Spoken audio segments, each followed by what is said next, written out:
이 하나님의 나라, 인류 구원을 가리키는 것입니다. 하나님이 당신의 뜻을 이루시기 위해서 사명자를 보내가지고 사명을 감당케 해서 이루시는 그런 인류 구원의 역사, 이것을 만세 전에 계획을 하셨던 거예요. 만세 전부터 계획을 하셨는. 그리고 많은 선지자들을 보내셔서 이루시고자 하시는 그 인류 구원의 섭리를 앞서, 그 일이 이루어지기 전에 앞서 일러주십니다. 깨닫게 하려고 일러주시는 거예요.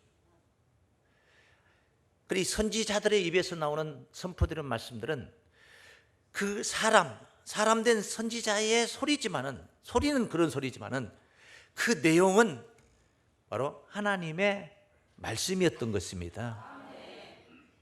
그 하나님의 말씀이 선포가 된 것이죠. 이 선포된 하나님의 말씀이 그냥 다시 돌아가지 않습니다. 세상에서도 우리가 한번 베앗은 물, 말은 엎질러진 물이다, 그렇게 표현하는데, 하나님께서 하늘에서 선포하신 말씀이 그냥 도로 이루어지지 않고 거두어진다면 그런 하나님은 우리가 믿을 필요가 없는 거예요. 믿을 진리가 아니기 때문에. 하나님은 선지자들을 통해서 선포하시며 예언했던 말씀들은 예언 그대로 다 이루실 것입니다. 그것은 바로 약속을 하셨고 그 약속을 이루시는, 성취하는 역사다, 이렇게 우리가 생각할 수 있는 거예요. 비와 눈이 하늘에서 내려서는 그냥 다시 올라가지를 않아요. 토지를 적시어서 파종하는 자에게 종자를 주고 먹는 자에게 양식을 줌과 같이. 이건 이사야서 55장 10절부터 11절까지 있는 말씀. 내 입에서 나간 말씀도 헛되이 내게로 돌아오지 아니하고 나의 뜻을 이루며 나의 보낸 일에 형통하리라 그래요. 하나님의 말씀은 다 이루어진다, 그런 말씀이에요. 할렐루야, 아멘. 이루어집니다. 약속대로 이루어질 것인 줄로 믿습니다. 이런 인류 구원의 대역사를 위해서 많은 선지자들을 보냈었고, 그리고 때가 되어서 당신의 아들 예수 그리스도께서 이 땅에 오신 것이죠. 이제 구원의 시대가 개막이 된 거예요. 작정하셨던 그 일을 이제 개막하신 것이죠. 예수님이 하늘 복음을 가지고, 복된 소리를 가지고, 음성을 가지고 인류를 구원하는 그런 복음을 들고 오셔서 이 땅에 많은 심령들의 가슴 속에 그 하나님의 말씀에 씨를 뿌리신 겁니다. 이것을 씨를 뿌린 것으로 비유를 그렇게 했습니다. 이 천국 복음이라고, 우리는 그것을 천국 복음이라고 하는 것이죠. 마태복음 13장 37절부터 증거된 말씀 보면은 알곡과 가라지 비유에 관한 내용들에 관해서 해석을 하는 말씀이에요. 좋은 씨를 뿌리는 이는 인자요, 좋은 씨를 뿌리는 이는 자기 자신, 당신 예수님이시다, 이 말이에요. 밭은 세상이요. 세상이라는 밭을, 세상을 밭 삼아서 예수님이 천국 복음을 뿌리신 거예요.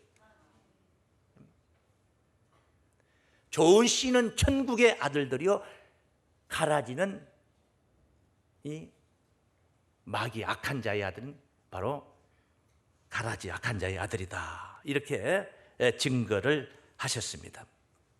이렇게 하나님의 나라, 인류 구원의 역사가 이제 시작이 된 겁니다.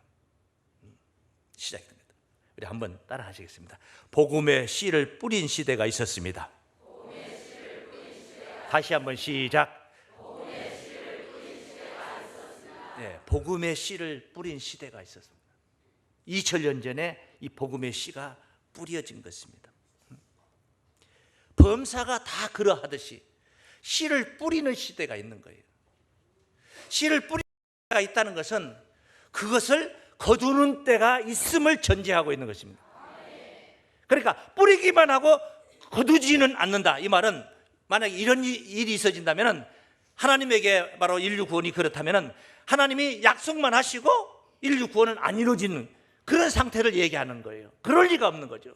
씨를 뿌리시고 또 그 뿌린 씨앗 그대로 거두는 날이 있을 줄로 믿습니다. 근데 그 거두는 날, 거두는 때가 언제냐?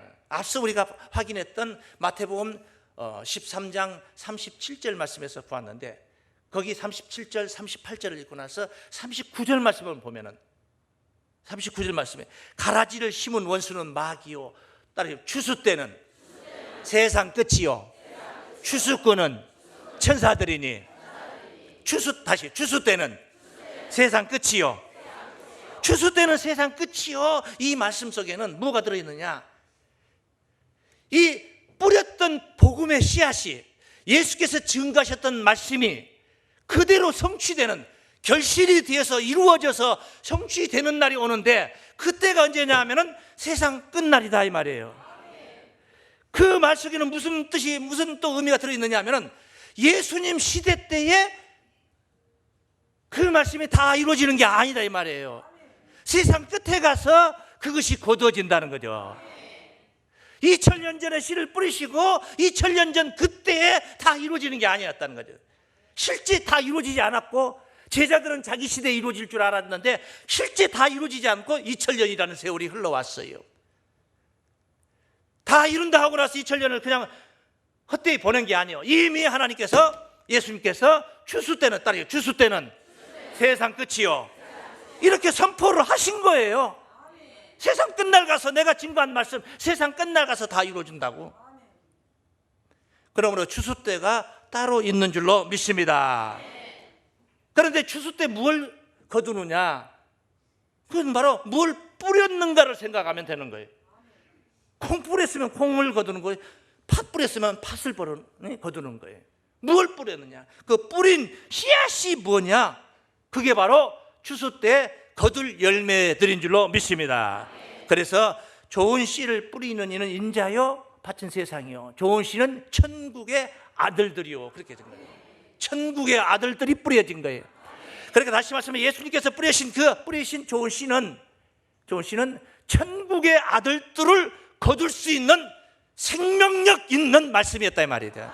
생명의 말씀이었다. 할렐루야. 네? 생명을 얻게 하는 말씀. 그래서 그것을 우리는, 그러기 때문에 우리가 복음이라고 하는 거예요. 네? 복된 소리 아닙니까? 복음이에요, 복음. 이 하나님의 나라, 이렇게 이루어져가는 하나님의 나라에 관해서 오늘 본문 말씀이 간단명료하게 시작부터 끝까지를 명시를 하고 있는 거예요. 오늘 본문 내용이 그런데요. 그래, 한번 찾아가 보겠습니다. 26절부터 한번 읽어보겠습니다. 다시 한번 읽는 거예요. 또 가라사대 하나님의 나라는, 이제 하나님의 나라에 관한 이야기를 하고 있잖아요. 하나님의 나라는 2 곱하기 2는 얼마요? 4. 하나님의 나라는, 이게 답이, 그 뒤에 나오는 내용이 답이에요. 답. 사람의 씨를 땅에 뿌림과 같으니. 하나님의 나라는 결실만 하나님의 나라가 아니고 씨를 땅에 뿌리는 것도 하나님 나라예요. 오늘 현재 지금 당장 제 마음속에 이 비밀을 여러분에게 전해서 여러분들로 하여금 생명을 더욱더 굳건하게 얻게 해주고 싶은 이 갈급한 마음과 사명감, 불타는 사명감, 이 제 안에 있는 의식, 이것도 하나님 나라입니다. 사모하는 여러분의 심령, 그리고 듣고 이해하며 아멘 아멘 하고 있는 여러분의 심령 또한 하나님의 나라인 줄로 믿습니다. 이 하나님의 나라가 실제적이고 현재적으로 만나는 그 날을 향해서 나아가는 과정이라는 게 있는 것이죠. 과정. 하나님의 나라는 땅의 씨를 땅에 뿌림과 같으니 하나님 나라가 그런 것과 같은 것이다. 씨를 뿌리니까 싹이 나죠. 밤낮 자고 깨고 하는 중에 싹이 나서 이제 이것이 자라가는 것입니다. 그게 어떻게 된 건지를 잘 모르는데 1초 전에 보고 1초 후에 보면은 변화가 없는 거예요. 그냥 하룻밤 자고 나도 큰 변화가 없는 것 같아요. 그런데 한 달 만에, 한 2달 만에 만나면 이모가, 고모가 와서 조카를 보면 어머 많이 컸다야 하는데, 부모 입장에서, 엄마 입장에서 볼 때 날마다 보니까 별로 큰 것 같지도 않고 그게 그거였거든요. 그렇게 아주 변화가 크게 이루어지는 것이죠. 26절 말씀 다시 한번. 하나님 나라는 사람이 땅에 씨를 뿌린 것 같으니 저가 밤낮 자고 깨고 하는 중에 씨가 나서 자랄 때 씨가 나서 그 어떻게 된 것을 알지 못하느니라. 땅이 스스로 열매를 맺되 처음에는 싹이요 다음에는 이삭이요 순차적으로 이르는 그 다음에는 이삭의 충실한 곡식이라. 근데 알갱이가 익어가는 거죠. 열매가 익으면 곧 낫을 대나니. 계속 열매가 익으면 그걸로 끝이 아니야. 열매가 익으면 곧 낫을 대나니 이는 추수 때가 이르렀음이니라. 그래 여기 추수 때가 이르렀다 하지만은 이것이 무슨 사람 농사로 말한다면은 가을 들녘에 추수 때가 이른 황금 들녘을 생각을 해볼 수 있는 것이죠. 1년 농사죠 그것은. 그런데 이건 하나님 나라를 얘기하는 거예요. 2000년 전에 좋은 씨를 뿌리는 이는 인자요. 그래. 예수님이 뿌리신 거예요. 마가복음 4장 14절 말씀 보면은 뿌리는 자는 말씀을 뿌리는 것이라. 말씀, 씨 뿌리는 비유 속에 보면 말씀을 사람들의 마음에 뿌리는 것으로 4가지 밭을 표현했어요. 길가의 밭과 돌밭과 가시떨기 밭과 좋은 밭을 표현한 겁니다. 그런데 열매가 익으면 낫을 대나니 이는 추수 때가 이르렀습니다. 막연히 그냥 추수 때 했지만은 이것은 뭘 언제를 가리키느냐? 때를 가리킨다면 이것은 세상 끝날을 가리키는 이야기입니다. 따라서 추수 때는 세상 끝이요. 그래서 복음이라는 것이 싹이 나고 꽃이 피고 열매가 맺기까지 자라는 과정이라는 거죠. 자라는 과정 믿습니까? 그런 시기가 있어요. 그리고 나서 추수 때를 맞이해서 낫을 대게 된 겁니다. 낫을 들고 추수 때를 맞아서 추수를 하게 된 겁니다. 뿌린 씨앗이 꽃이 피고 자란 것인 줄로 믿습니다. 오늘날의 기독교가 그렇게 자란 거예요. 저 예루살렘 성 안에서만 있었던 사건이, 예수 그리스도의 사건이, 복음의 사건이 온 유대와 사마리아와 땅끝까지 이르러 복음이 전파되어서 이렇게 자란 거예요. 고차원의 말씀의 차원도 고차원의 말씀으로 계속 업그레이드가 되어가면서 하나님의 깊은 뜻을 깨달아가는 거예요. 그래서 씨를 뿌리는 시대가 있었다면 그 씨앗이 꽃이 피고 싹이 나고 꽃이 피어서 자라는 시대가 있었다. 우리 한번 따라하겠습니다. 뿌린 씨앗이 꽃이 피고 자랐습니다. 뿌린 씨앗이 꽃이 피고 자랐습니다. 저쪽 2층은 안 하는 것 같은데 다시 한번 시작. 행설수설 다시 한번 시작. 아멘. 그 어떻게 자랍니까? 전하는 자들을 통해서 자라는 거예요. 그냥 가만히 있으면 자라는 게 아니에요. 그 씨앗도 가만히 놔두면 싹이 나고 자라는데 계속 가만히 놔두면 어떻게 되겠어요? 빛도 주지 않고 물도 주지 않으면 어떻게 되세요? 도태되는 거예요. 가꾸는 자가 있는 거예요. 오늘날에 이르기까지 기독교는 이렇게 자라고, 기독교가 자라는 거지만은 내면의 세계 우리가 의미상으로 볼 때 하나님 나라가 그렇게 자란 거예요. 내 마음 안에도 하나님 나라가 있는 걸. 이 교회 공동체 이게 하나님 나라예요. 이 세상 나라가 아니죠. 하나님 나라예요. 이렇게 자란 것입니다. 그래 이렇게 자라게 하기 위해서 주께서 분부하신 것이죠. 사도행전 이제 승천하시면서 사도행전 1장에 보면 승천하시면서 1장 8절 승천하시기 직전에 하신 말씀, 마지막 말씀이 그 말씀이에요. 오직 성령이 임하면 너희가 권능을 받고, 권능을 받으는 그 예수 잡혀가는 걸 보고 무서워가지고 다 도망가던 자들이 권능을 받는다는 거예요. 성령이 임하면 권능을 받는다.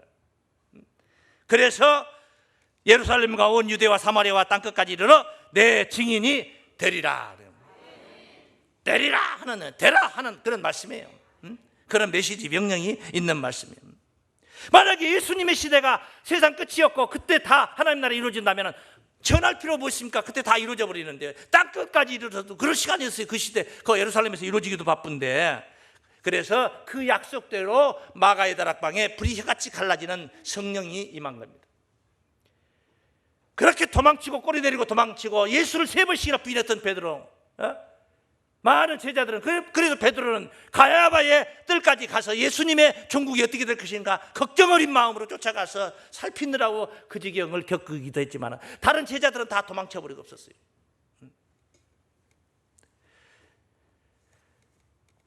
그래서 이런 자들이 이제 권능을 얻어서 땅 끝까지 이르러 증인이 된 바람에 오늘 이 한국 땅도 복음이 들어온 거예요.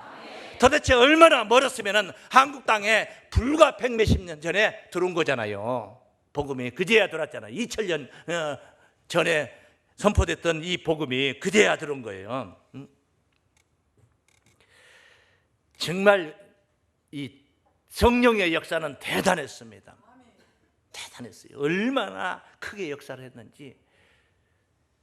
이 사도행전 5장 12절로 16절까지 증거된 말씀 보면 베드로의 그림자만 병자들을 데려다가 베드로가 지나가는 길목에다가 이렇게 요에 깔아서 놓으면은 베드로가 지나가면서 그림자만 닿아도 병이 나았다 그럽니다. 어마어마한 겁니다. 대단하지 않습니까? 사도행전 19장 11절로 12절 말씀해 보시면은 바울의 손수건, 코 묻은 손수건을 꺼내서 환자의 환부에다 올리면 그냥 병이 나서 버렸다는 거예요. 그런 희한한 능력을, 이런 엄청난 능력 속에서 확신을 가졌기 때문에, 하늘나라에 대한 확신을 가졌기 때문에 어떠한 핍박과 고난이 와도, 톱으로 캐는 것과 돌로 치는 것과 뭐 별의별 그런 핍박이 와도 절대 굴복하지 않고 세상과 타협하지 않고 꿋꿋하게 신앙을 지키며 하늘나라를 향해서 발걸음하는, 이게 바로 믿음의 선진들입니다. 그런 믿음의 선진들의 신앙으로 오늘날의 기독교가 여기까지 자란 거예요. 그냥 자란 게 아니에요. 그냥 이루어진 게 아니에요. 그런 희생이 있었던 거예요. 히브리서 11장 36절 말씀 보십니다. 또 믿음장이잖아요. 히브리서 11장. 어떤 이들은 희롱과 채찍질 뿐만 아니라 결박과 옥에 갇히는 시험도 받았으며 돌로 치는 것과 톱으로 캐는 것과 시험과 칼에 죽는 것을 당하고 양과 염소의 가죽을 입고 유리하여 궁핍과 환난과 학대를 받았으니, 이런 사람들은 세상이 감당치 못했다고 그랬어요. 이건 비단 구약시대의 선지자들의 핍박만 그런 게 아니에요. 오히려 예수 이후에 제자들을 비롯한 많은 선진들이 오히려 더 큰 핍박을 받았어요. 더 엄청난 핍박을 받으면서 그렇게 이 기독교가 성장을 한 겁니다. 자란 것입니다. 한데 이런 선진들 속에서, 이런 자들 속에 이제 바울의 마음속에, 겉으로 그렇게 증거를 했지만은 바울의 마음속에 탄식 소리가 있습니다. 탄식 소리가 절로 나왔어요. 왜 그러냐? 하나님의 이 엄청난 비밀을 깨달아, 심지어 무슨 비밀까지 깨달았냐? 바울이 고린도 교회에다 보낸 편지 내용을 보면은 마지막 날발에 순식간에 사람이 변화를 받는데, 사람이 죽은 자들이 살아난 것 엄청나잖아요. 그런데 산 자들은 어떻게 된 거 하고 보니까 순식간에 변화를 받아요. 변화를, 군뱅이가 매미로 변화를 받는 것처럼 변화를 받는데, 죽을 몸이 죽지 않냐을 입고 썩을 몸이 썩지 않냐을 입고 죽지도 않고 썩지도 않을 몸으로 변화를 받아버린 거예요. 이 엄청난 그런 하나님의 비밀을 깨달은 거예요. 그런데 자기는 죽어가는 겁니다. 자기 시대에 안 이루어진 거죠. 탄식을 한 겁니다. 탄식을 한 겁니다. 그 이야기를 로마서 8장에 증거를 했는데, 연결된 말씀은 뭐 16장 16절, 17절, 18절 쭉 했는데, 마지막 거기 연결된 말씀 23절 그 마무리하는 말씀을 한 구절만 보겠습니다. 23절 보면, 이뿐 아니라 또한 우리 곧 성령의 처음 익은 열매를 받은 우리까지도. 피조물들이 탄식하는 이야기를 하는 거예요. 하나님의 아들들이 나타났어요. 썩어짐의 종노릇한 데서 해방. 썩어짐이 뭐예요? 죽는다 이 말이죠. 이 여기서 해방을 받는다. 해방이라는 건 뭐예요? 안 썩는다 이 말이죠. 영생한다 이 말이에요. 그런 사모하고 소망하고 기대하고 고대하고 있는 그것이 비단 저 모든 피조물들만 그런 게 아니라 바로 성령의 처음 익은 열매를 받은 우리까지도 속으로 탄식하여 양자될 것 곧 따르신다. 우리 몸의 구속을 기다리느니라. 몸의 구속을 기다린다. 자신들의 몸은 구속이 안 됐다는 거예요. 영혼은 약속받았어요. 죽어서 천국 간다는 확신은 있어요. 그러나 살아서 그 나라가 이루어지는 그 날을 맞이하지 못하고 있습니다. 왜 그렇습니까? 믿음이 부족했습니까? 열정이 부족했습니까? 사명감이 부족했습니까? 아닙니다. 무엇 때문이었습니까? 때가 이르지 않았기 때문에. 때가 있는 거예요. 때가 범사에 기한이 있고 목적을 이룰 때가 있는 겁니다. 하나님의 나라는 씨를 뿌리는 시대가 있었습니다. 하나님의 나라는 자라는 시대가 오늘날에 이르기까지 자라고 왔습니다. 계속 자라는 것만 아니에요. 이제 15, 16, 17, 8살 먹는 아이 청소년들이 계속 그대로 자란다면 이 천장 부족합니다. 부족해요. 정한 때가 있는 거예요. 얼마큼 자라면 결실을 하게 되는 거예요. 장가 가고 싶은 생각 나고, 얼마큼 자라면은 여자친구 사귀고 싶은 마음 생기고, 그래가지고 그 마음이 성취가 될 때 이제 자식을 낳게 열매를 보게 되고. 하나님의 나라도 계속 예수 믿고 구원받으세요, 예수 믿고 구원받으세요, 땅 끝까지 다 전하고 나서 더할 데 없으니까 달라라, 토성 목성 화성까지 가가지고 전하는 게 아니란 말이에요. 이루어지는 날이 온다는 겁니다. 결실하는 구원의 때 바로 하나님 나라가 오는 줄로 믿습니다. 다 함께 따라하시겠습니다. 결실하는 구원의 때 하나님 나라가 옵니다. 할렐루야. 전도서 3장 1절 말씀에 천하의 범사가 기한이 있고 그 모든 목적을 이룰 때가 있나니.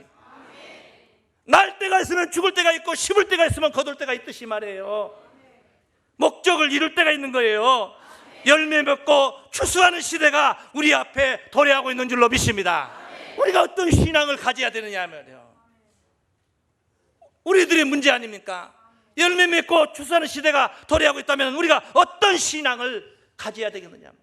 예언의 말씀이 그런다 카더라 하는 말씀이 계속 그런다 카더라가 아니라 실제가 돼서 눈앞에 전개되고 있는 시대, 눈앞에 이루어지고 있는 시대, 그런 시대 속에 우리의 삶이라면 우리가 어떤 신앙을 가져야 되겠느냐. 하나님의 말씀은 그냥 안 이루어지는 거예요. 가만히 있으니까 그냥 이루어지는 거 아니에요. 자식을 키우는데 가만히 놔놓고 그냥 가만히 놔두면 지가 혼자 다 자라는 게 아닙니다. 아이를 거둬야 되는 거예요. 예언의 말씀도 때가 돼서 이루어질 때 지키는 자들이 필요해요. 그래서 지난주에 보냄을 받은 자들의 삶이라는 이야기를 한 거예요. 지키는 자들이 필요한 거예요. 지키는 자들이. 계시록 1장 3절 말씀에 이 책의 예언의 말씀을 읽는 자와, 지키려면 알아야 되니까 누군가는 읽는 자가 있어야 된다는 거예요. 읽는 자와, 그냥 성경책 한글 말씀 읽는 게 뭐 대수입니까? 읽는다는 그건 읽는 게 아니에요. 그 내용을 이해시켜주는 사람이 진짜 읽는 거예요. 읽는 자와, 그 다음에 듣는 자들과.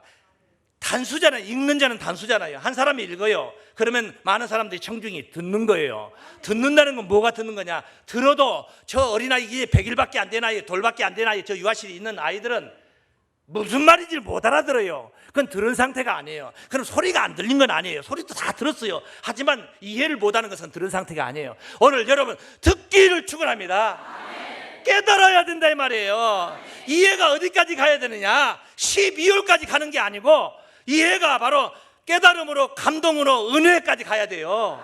그래야지 지켜라 하지 않아도 스스로 그 말씀을, 깨달은 말씀을 지키게 되는 거예요. 내가 좋아서 해야지 힘도 안 들고 하나님도 기쁘신 거지, 내가 싫은 것을 안 두드려 맞으려고 지옥 안 가려고 하는 것은 나도 힘들고 하나님도 그건 싫어요.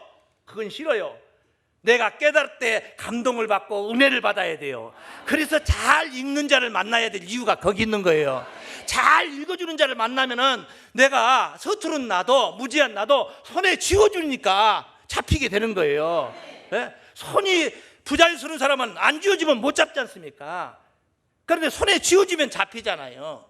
음식물도 그냥 까서 먹거니 번거로워서 못 먹는데 그냥 까가지고 입에다 꼭꼭 씹어가지고 거의 다 씹어가지고 입에다 턱 넣어주면은 그냥 잘 넘어가면 넘기기만 하면 되잖아요.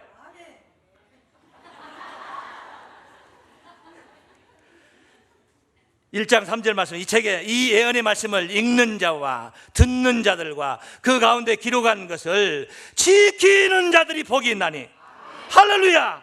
지키는 자들이 복이 있나니. 따르면 때가 가까움이라. 때가 됐다면 무슨 때예요? 무슨 때는 무슨 때예요? 예언이 실제가 되는 날, 예언이 성취가 된단 말이에요. 하나님 나라로 본다면 씨를 뿌렸던 씨앗이 이제 다 자라가지고 꽃도 피고 열매도 맺어가지고 이제 추수를 해야 할 때가 됐다. 결실을 이룰 때가 됐다. 할렐루야. 약속이 실제가 되고 성취되는, 약속했던 그 말씀들이 실제가 되는 시대가 왔다, 그런 말씀이에요. 바로 이럴 때에 따라 지키는 자들이 복이 있나니. 지키는 자들이 복이 있어요. 여러분 복 있는 자들 되시길 바랍니다. 복 있는 자는 예?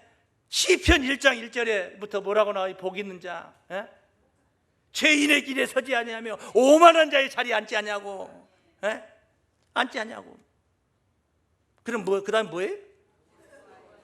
여호와의 말씀을, 여호와의 율법을 즐거워한다고 그래요? 주야로 묵상한다고 그래요? 그거 어떻게 된대요? 시냇가에 심은 나무가 시절을 쫓아 열매를 맺은 것과 같이 그 행사가 다 형통하리로다. 물가에 심은 나무니까 얼마나 잘 발육을 하겠습니까? 형통하겠습니까? 복 있는 자요. 그게 복 있는 자.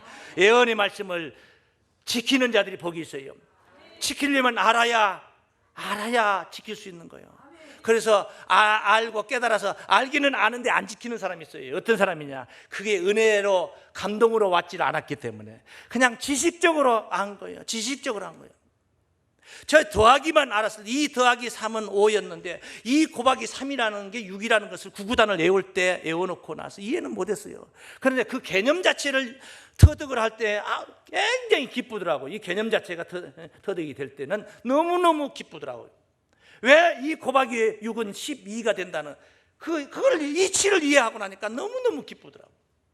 그 이치를 다 이해를 해야지 되는 거예요. 그래야지 바로 이 하나님의 말씀 이치를 다 이해해야지 지킬 수가 있어요. 스스로 지키게 되는 거예요. 억지로가 아니라. 믿습니까? 그것도 스스로도 어떻게 스스로냐? 즐겁나서 지키는 거예요. 그러니까 즐겁나서 지키니까 나도 기쁘고, 기쁨이 하나님 나라가 이루어지는 과정을 보니까 너무너무 막 기뻐하는 사람들이, 땅에서는 기뻐하는 자들, 위에서는 하늘에서는 영광이고, 하나님이 얼마나 기뻐요. 기뻐하는 자들이 기뻐서 하는 영광을 받고 있어요. 예수 오심은 바로 그걸 위해서 오신 거예요. 베들레헴에 오셨을 때 예수 오신 목적이 뭐예요? 땅에서는 기뻐하는 자들 가운데서 평화로다. 믿습니까? 하늘엔 영광이고, 예수 오심의 목적이 그거예요. 예수님이 씨를 뿌린 목적이 그겁니다. 그래서 예수님의 말씀을 마지막 때는 생각나게 해주는 말씀이 있어요. 성령님이 오신다고 그랬지 않습니까? 요한복음 14장 25절 말씀 보면 내가 아직 너희와 함께 있어서 이 말을 너희에게 하였거니와 보혜사 곧 아버지께서 내 이름으로 보내실 성령, 그가 너희에게 모든 것을 가르치시고 내가 너희에게 말한 모든 것을 생각나게 하시리라. 뿌렸던 씨앗이 이해가 되고 깨달아지고, 그래서 감동이 오고 은혜가 되고, 그래서 기쁨으로 지킴으로 하나님 나라가 이루어진 것입니다. 이 하나님의 나라가 이루어지는 긴박한 때에 오늘 이 자리에 계신 여러분들이 바로 하나님의 나라를 이루는, 약속의 말씀을 지키는, 억지로나 인색감으로 한 게 아니라 자원해서 즐거워서 행복해서 뜨거워서 사명감으로 못하게 하면 어떡할까? 나는 하고 싶은데 못하게 하면 어떡할까? 하는 그런 기쁨의 은혜가 항상 충만하셔서 이 마지막 때에 영광의 주역들이 되시기를 주의 이름으로 축원합니다.